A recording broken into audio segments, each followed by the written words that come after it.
slow down has been coming down pretty quickly lately. So Yeah, the thing was the floor. The floor was Should've went as hard as I used to.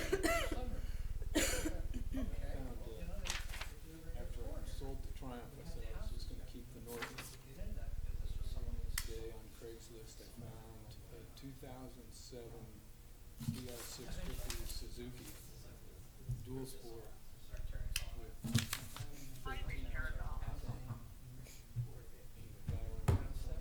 bucks for it.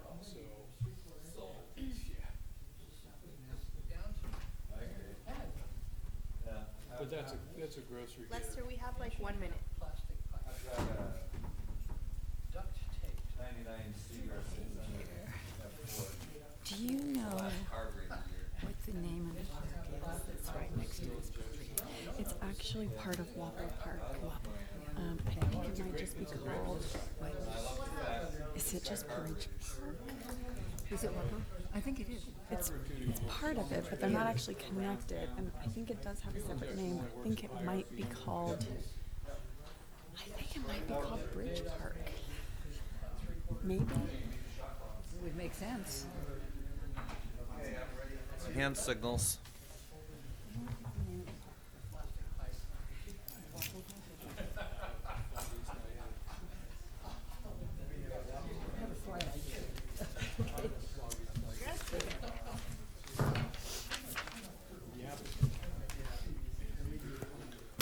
Good evening, everyone. I'm going to call the meeting of Tuesday, February 4th to order. And, I guess I'll volunteer to lead us in the pledge. Why not? I pledge allegiance to the flag of the United States of America and to the republic for which it stands, one nation, under God, indivisible, with liberty and justice for all.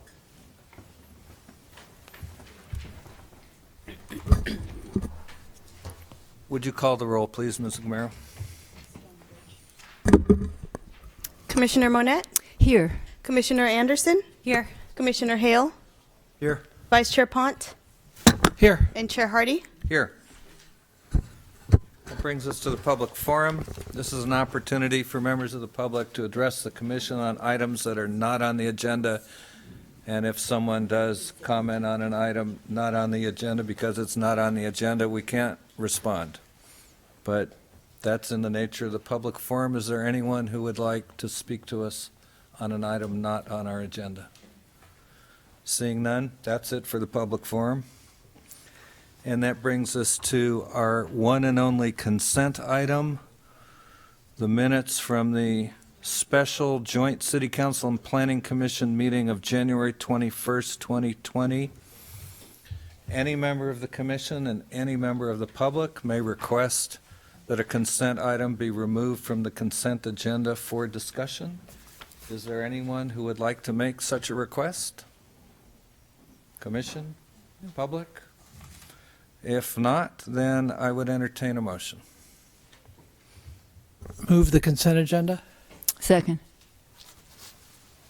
Ms. Camaro? Vice Chair Pont, Yes. Commissioner Monette, Yes. Commissioner Anderson, Yes. Commissioner Hale, Yes. and Chair Hardy. Yes. Which brings us to item 5.1. This is a public hearing involving a request for a demolition permit and design review for a home at 222 Pope Street. Mr. Guston, would you present the staff report, please? Thank you, Mr. Chairman. This is a request for a demolition permit to remove a three bedroom, 2-bath, 1,800 square foot, single-story home and construct a new 2,704 square foot, 4-bedroom, 2.5-bath, 2-story single-family residence, renovate the existing 804 square foot garage and construct a new accessory dwelling unit above it. The cottage itself will be of stone veneer wainscoting, board and bat siding, dividing lines in the windows, gable and hip roof lines, painted wood corbels and gable trim, and the entry will consist of heavy wood timbers. The garage and the accessory dwelling unit will mimic the same architectural style. A lot of the existing landscaping walls and features on the property will be removed and replaced. However, a majority of the mature landscaping will remain.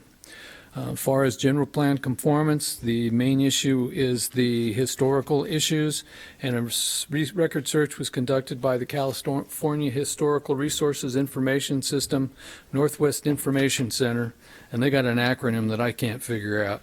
But the search concluded that there is no evidence of any cultural, archaeological resources or historic buildings on the site. And I hate acronyms to begin with, but if they come up with cutesy little names, I can live with them, but that one's a mouthful. The only real issue that came up during the course of the project review had to do with construction in the floodplain. And I guess the layman's response is that we had our civil engineers and our consulting civil engineers look at it, and they're of the opinion that they're darn close to meeting specific requirements. They're within 6 inches to a foot. So we didn't see the need to have detailed engineering studies done until the project was approved.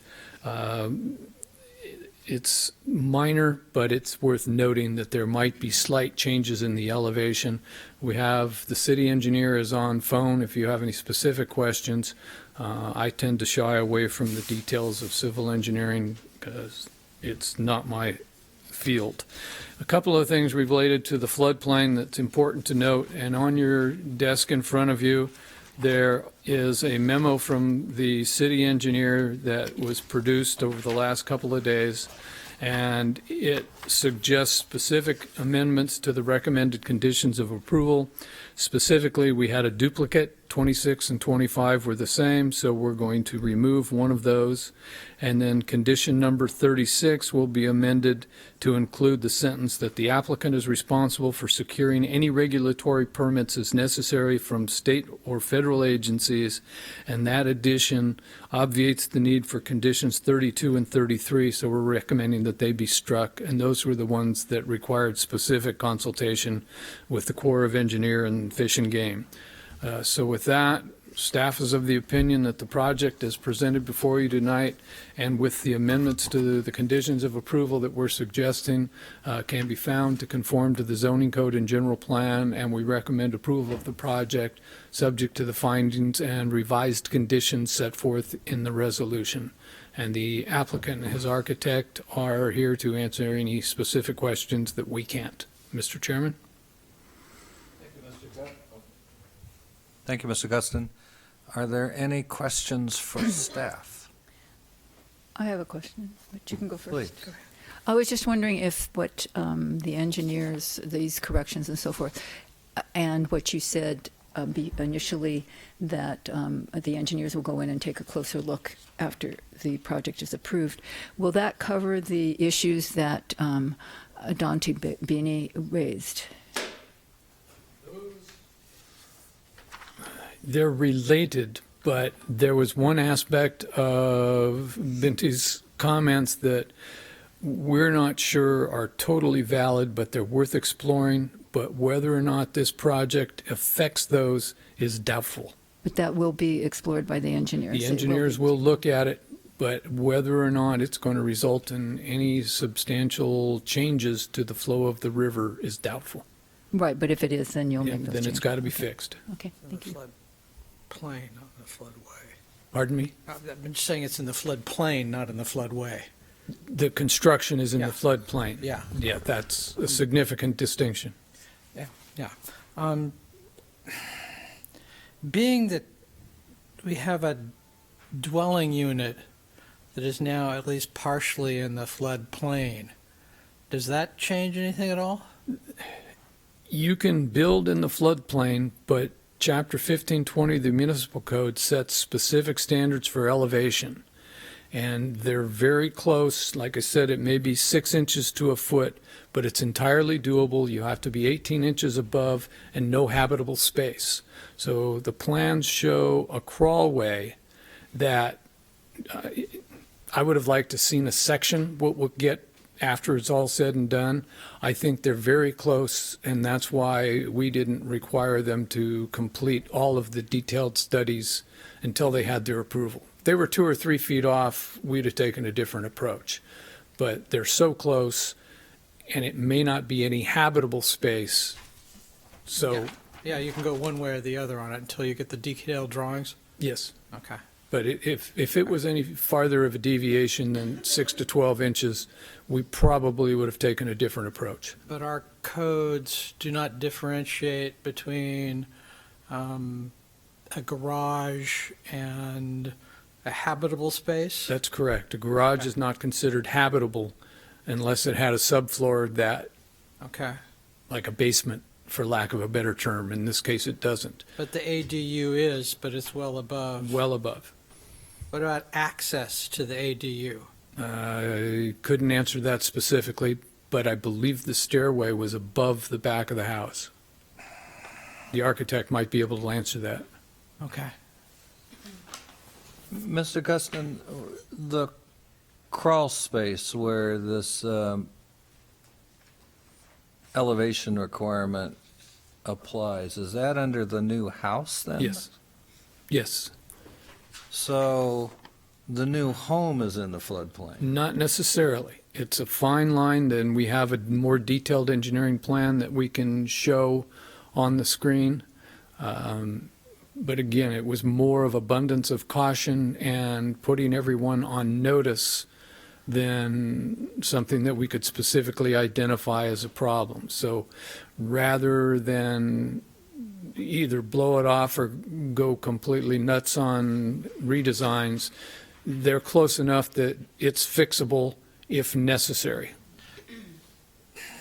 So this has to do with the determination of the base flood elevation at the site? Or And- the elevation of the site in relation to the base flood elevation? And how grading and landform alteration to create the building pads may or may not interact with that elevation, and that's where the fine details will all have to be shaken out. If you block too much, yeah. If you cut too much, you got to fill someplace else. So, and I don't want to sound like a broken record, but we believe that they're close enough that they can fix it in the final plans. And that'll be decided by the engineers? The engineers and the building official. Because 12 inches seems like a fair, I mean, 6 I can see, but 12 inches, Frankly, you'd never notice it. but I don't know, yeah. Yeah, you'd never see it. Ms. Gamero, do we have the Public Works Director on the phone?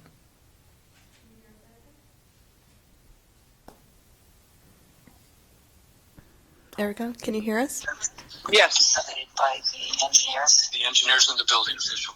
12 inches seems like. Very good. This is Chair Hardy, and Frankly, you'd never. I'm a bit confused as to whether the line shown on A 1.3 Hello? delineates Can you hear?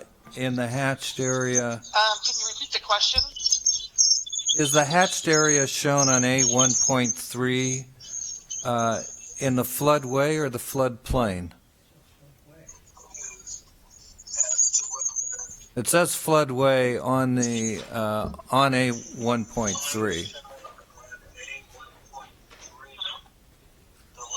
The video's behind like a few seconds, so it might take a little bit for her to answer. Can you repeat the question straight into the phone? It's under construction. Can I bring her? Yeah, yes, you can bring the phone to me. You can't hold it up to your ear, though. Ms. Smitty's, can you hear me?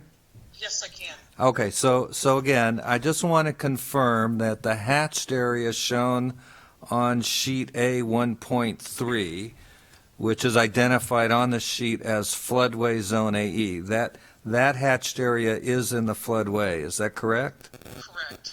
And then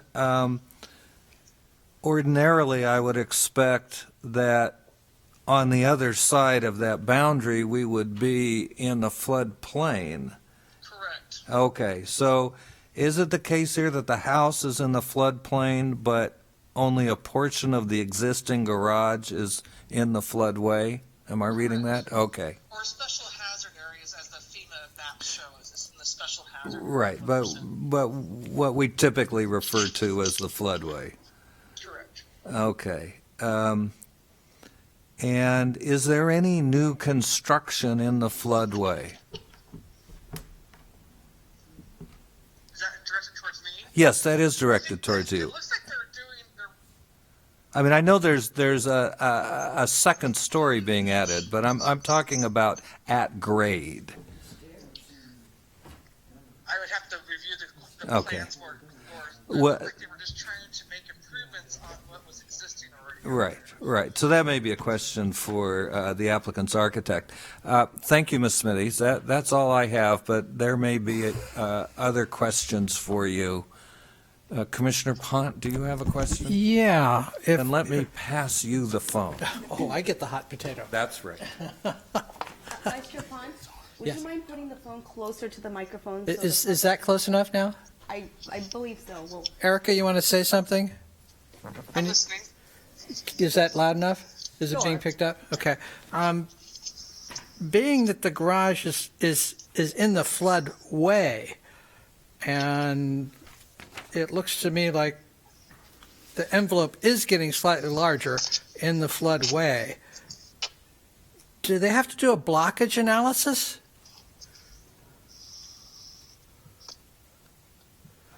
Because now you're you're now potentially blocking the flow of water in the floodway. That would need to be analyzed when they do their full, because they're replacing existing flood wall out there with their proposed project. Well, it doesn't look to me on the plans that's entirely correct. We've got a stairway that's brand new, that's outside the envelope of the existing garage. In the floodway.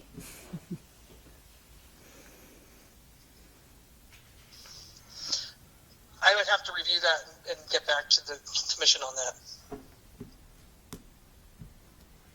Okay. It's not happening. But that's why we also conditioned the project with all the other requirements per the city municipal code and FEMA requirements that they would have to submit with the full building permit. Okay. Well, if my memory serves me right, this parcel has had problems with flooding pretty much ad infinitum. I don't know. And I don't know if we want to, how we cover that. Well, are there rules No about rise building certificate something that would required. block the flow? Well, I think somebody else may want to ask you a question. Let me pass you down, as it were. This is the talking stick, the ultimate talking stick. We've done this before. Yeah. 40 years of doing this. You and are I've being never- Go long, lifted catch. over No. everyone's No, you head. can't have a private conversation. Oh, okay. with it. I'm in there. I'm You in have the, to I'm kinda on the like- microphone. Okay, can you hear me, Erica? Yes, I can hear you. Yeah, I was just, this is Bobby. I was wondering if, what kind of ordinance, rules there are against building in the floodway in terms of blocking the water. Is that something that's in our code, or do you know? They have to not, so that's why they have to go through all these extra steps with regulatory agencies. Some of that's out of our jurisdiction. If it's in our code for the city engineer to review that, they're not final designs or preliminary. And that's why we put all the conditions on the project as we have, because if they can't build that, then they can't build that. How will we find that out? Who has the final say? They need to get a no-rise certification from FEMA. I mean, it has to go through the review process before it can even get approved. Okay. That's why they got to provide the no-rise certification and the regulatory requirements per the federal and the city municipal code. Okay, thank you very much. And we will have a certified floodplain manager reviewing the building permit plans. Okay. So it will all be looked at. Okay, thank you. Oh, yes. Would anyone else like to? Okay, you don't want to turn to the hot potato. Stick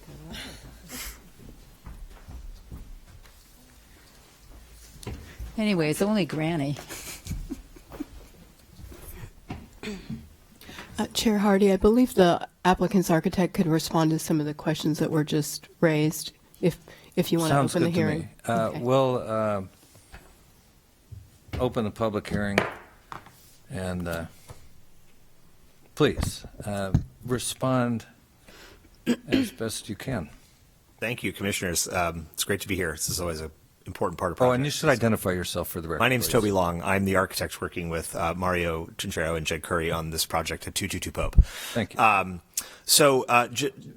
Just to be clear on the garage footprint, so there's no expansion of the footprint of the existing garage. We're working entirely with the existing layout of the garage itself. What you might be seeing on the plan are the eaves, which are shown on the site plan. So they might look like they're going a little further over the footprint, but at the ground level, the footprint is identical to the existing garage space. Including the stairway? No, so that's the envelope. There's an exterior deck stair to get up to the ADU. And it's not enclosed. Looks like a solid wall, however, if we're looking at the drawing. If you look at the best representation is probably on a 4.2.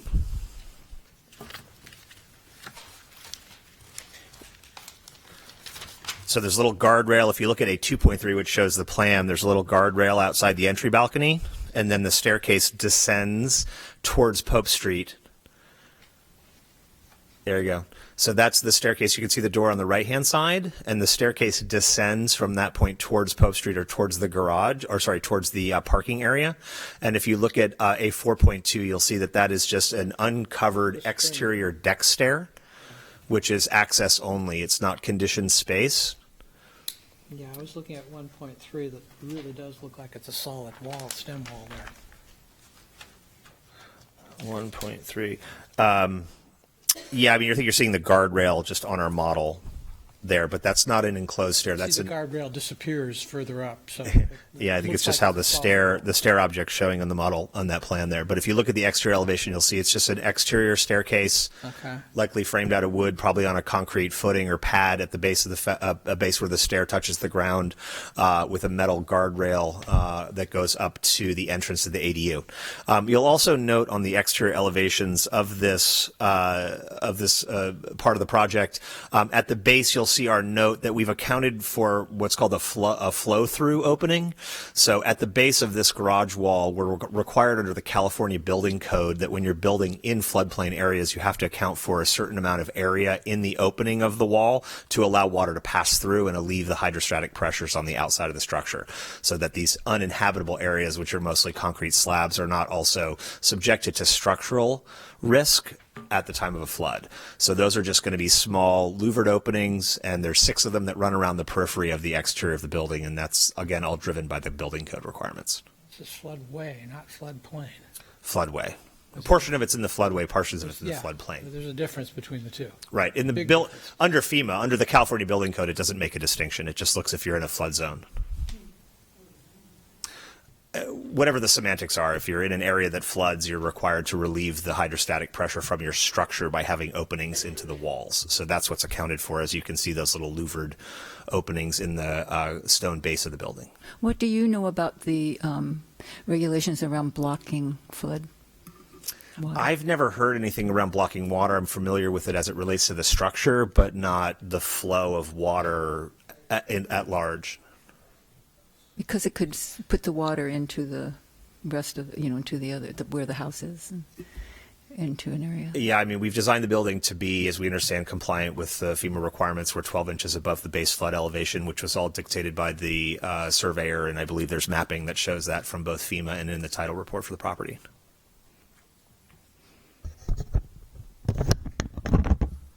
Are there any other questions for the project architect?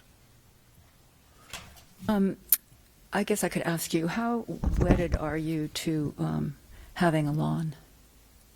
Or is that something to discuss later? I mean, That Yeah. seems appropriate, more appropriate for a later Later, part okay. of the hearing, yes. okay, thanks. You have questions about how it's designed, Well, but yeah, I'll Yeah. just do it later. thank you. Any other questions for staff?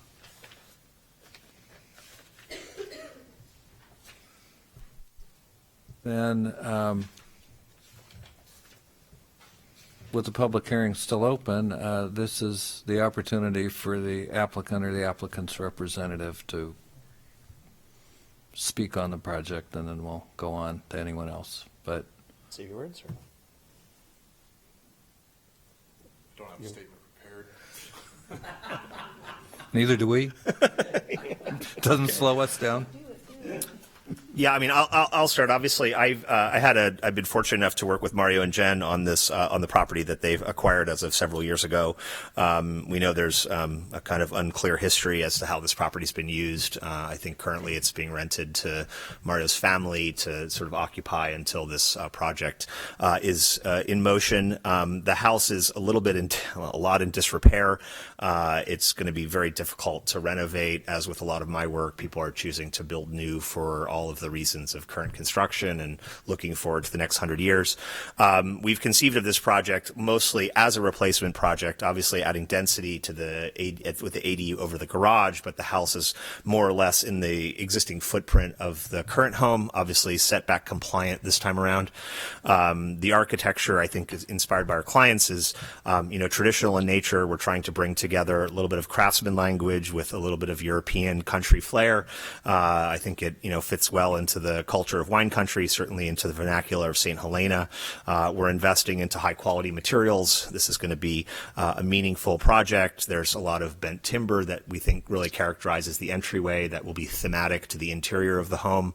We're using very natural exterior materials, as we mentioned, the board and batten siding combined with some natural stone veneers. Putting cedar underneath the eaves, I think, is a really handsome approach. So there's a high expectation for high quality in this project, and I think will show well for the city and be a really complementary piece of architecture for the community. The ADU obviously is, I think, an important part of what we're all seeing in the addition of housing to the area, and so we're trying to account for that. Making it a second-story addition to the garage, I think, just makes sense. We are limited in the buildable area through all these flood issues, and we want to try to maximize the beautiful opportunity for yardscape, which has been documented by the landscape architect. Uniquely, I work in the prefab space. This building will be largely constructed off-site. This is a high-quality process by a boutique builder that will be putting this house together in Oregon while the foundation's being constructed. There's an acceleration of the construction schedule. We really minimize the disruption to the local community. We don't have nearly the number of trucks and saw blades and beeping and that kind of stuff as we see in conventional building. We'll also build this in probably 30% faster than would be built on site. Most of the detailing on the exterior is going to be done here. So the eaves, the corbels, the entry, the timber, that stuff you see will not be part of the modular construction, but everything on the inside of the building will be finished off site. So that provides a whole lot of advantages, as I mentioned, to both the community as well as some sustainable benefits. The house never sees the weather, highly predictable type of construction process, and conventional in nature. There's no fringe materials that are being used here. This is a wood house that will be constructed conventionally, albeit in a novel way. So we're excited to be here and happy to answer any questions. I have another question. I mean, I used to take my kids on my bike up a Hell Mountain Road, and we'd go by that house, and it was the castle because of the round. Sure. So are you going to incorporate that stained glass window into some part of that new house? You are? Okay. That's a good idea. I'm glad to hear that. Thanks. If it ends up not working out, do you want it? Please, it's best if everyone speaks to the microphone, just for the record. Sorry. Formality is fine, but we do like to keep a complete record. So, are there any more questions? Just the a architect. couple, if you would. Please. I'd like to thank the architect and the applicants for not doing a standing metal seamed roof. If I see one more of those, I'm going to go a little crazy. Wrapping down the sides. I don't see any photovoltaic collectors anywhere. We'll have solar panels on the house as required by the code. Looking at the roof drawings, I don't see any. Yeah, we haven't gotten to that stage yet. So. Okay.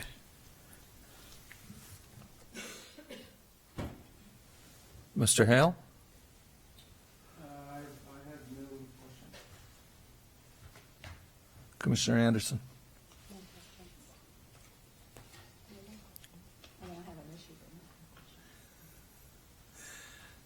Okay, then I think, Please. yes, we're ready for the next speaker.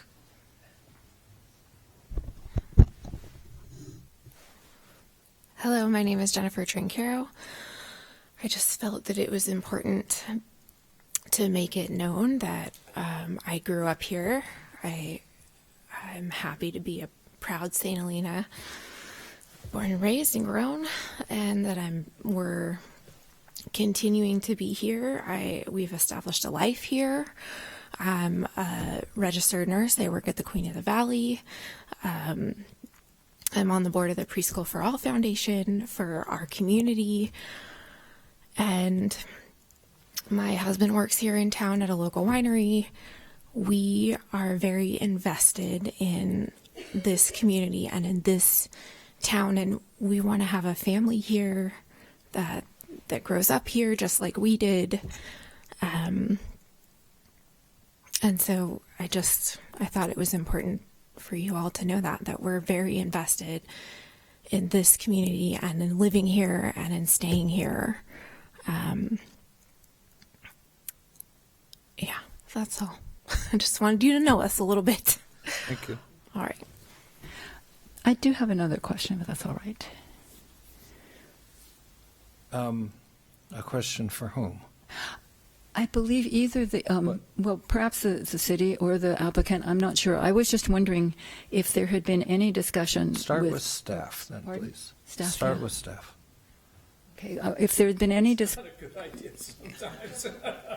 there had been any discussion attitudes. between the applicant and the Parks Department, or because the park is there, it's in pretty rough condition right now, but I don't know if there was any dialogue, if there's to maintain the integrity of the park mission, if there's another story. So I don't know if there's a privacy issue. I also saw that on one of the plan things.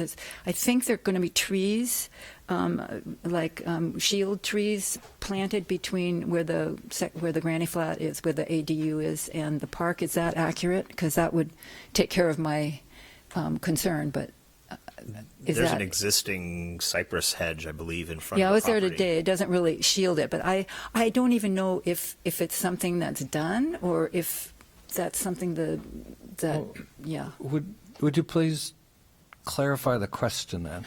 I'm wondering if if anyone spoke with the people who are in charge of parks in St. Helena to make sure that with this added height and that the ADU, which is looking onto the park, that it might interfere with the sense of privacy if people have picnics there or something like that. I wasn't sure. I don't know what the mission of the park is. I just wondered if there'd been any discussion or concern about the impact of the second story on the people who would be using the park, because it's kind of right next to it. That's all. And Okay.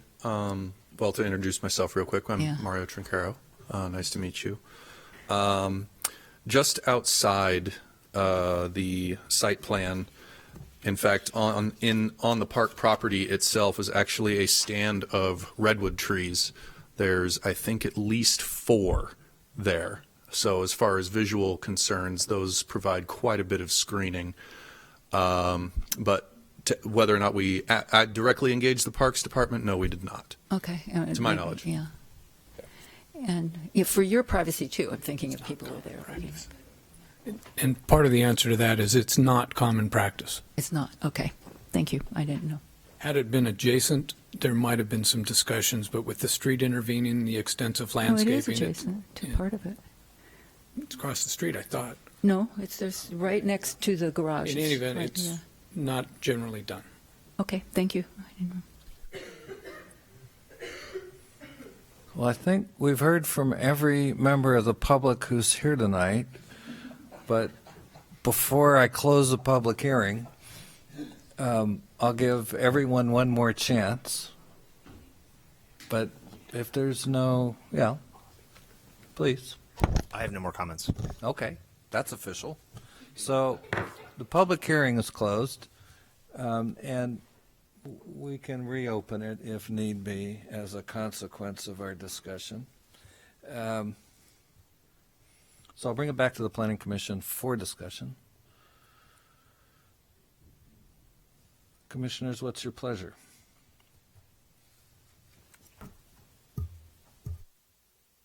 Commissioner Pont? Nobody else is going to say anything, I will. I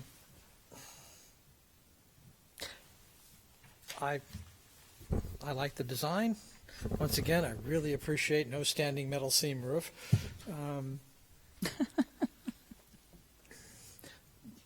My only real concern is that piece does flood. You've got to be well aware of it. It won't be a surprise if it happens at least once a decade and maybe more under current circumstances. As long as you're aware of it, prepared for it, and that's my only issue with this project. I really do wish it wasn't so tall, but that's allowed. I'm done. Very good. Yeah, Mr. Manette? yes, I really like your house, and I really support you being here and having it the way you want. My only concern is the lawn, and unless maybe you have a well for the irrigation, but I'm just thinking of the design guideline on page 12, number 14, which addresses I thought we were encouraging people not to be planting lawns, because of the potential drought. But I'll reopen the public hearing. so Please, you may speak. Yes, this is Jennifer Trincaro. Is this on? Hello? yes, Yeah, go ahead. now it is. To address that, we are not having a traditional lawn. We are having a fake turf installed so that we will be using less water. So there will be no lawn. I saw lawn on the plans, and I was just wondering. Well, thank you for that clarification. You're welcome. I have absolutely no problem with this project. I think it's wonderful.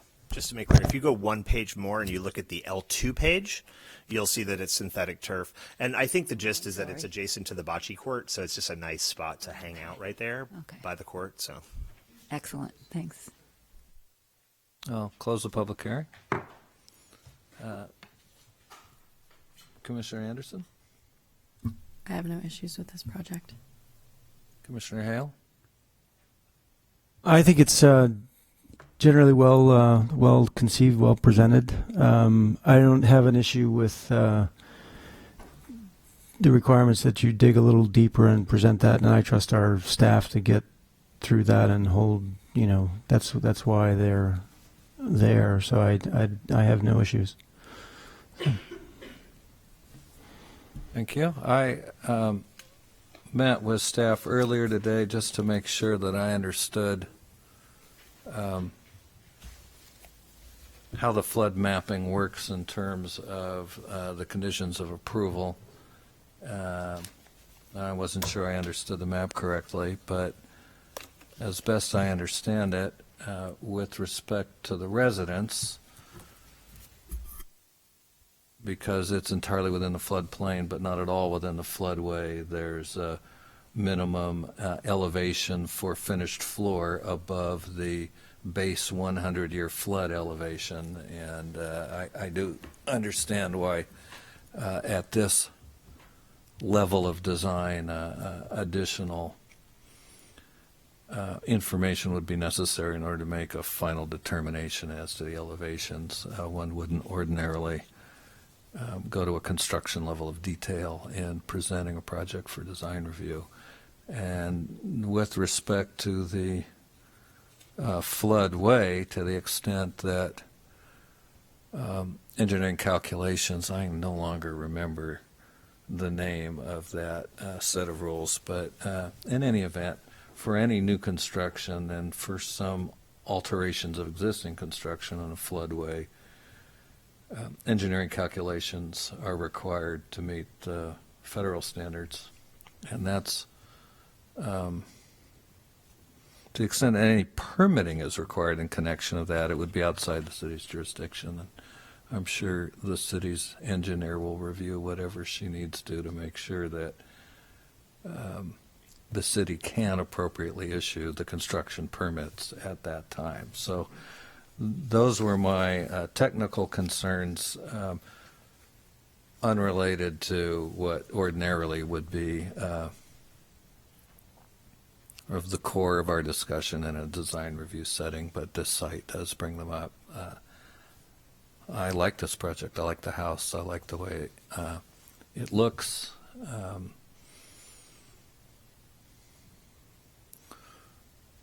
You know, if we were developing St. Helena all over again from scratch, I doubt there would be anything built this close to the river in that location, but there's been a home there for, if I recall correctly, over 70 years that we know of. So this project makes sense to me, given the history of the site, and I'm ready to entertain a motion. I'll move that the project is exempt from CEQA and to accept the required findings with the modification crafted by the Public Works Director, and approve the requested demolition permit and design review for the new residence at 222 Pope Street. I second. Ms. Camaro? Vice Chair Pont, Yes. Commissioner Anderson, Yes. Commissioner Monette, Yes. Commissioner Hale, Yes. and Chair Hardy. Yes.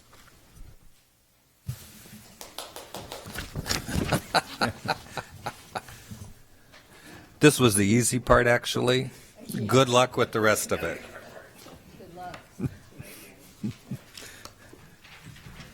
It's the last 10%. That's the hard part.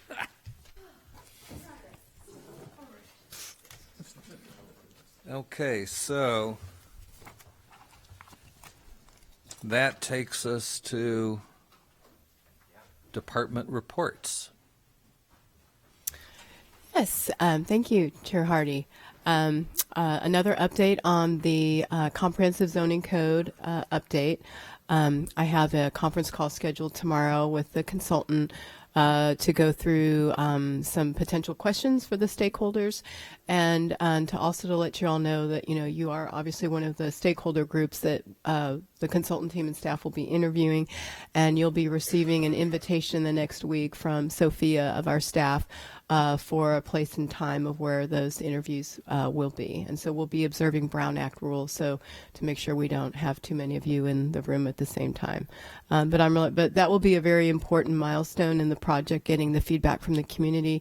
I believe maybe even Chair Hardy you may all have your own list of things that you've wanted to see addressed in the code. So this would be a very good, robust discussion and a time to really move the project forward. So that's my my main news for this week that I'm looking forward to getting done. And that concludes my report. Thank you. Thank you.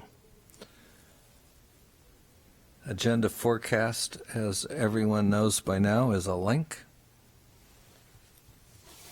This meeting is adjourned.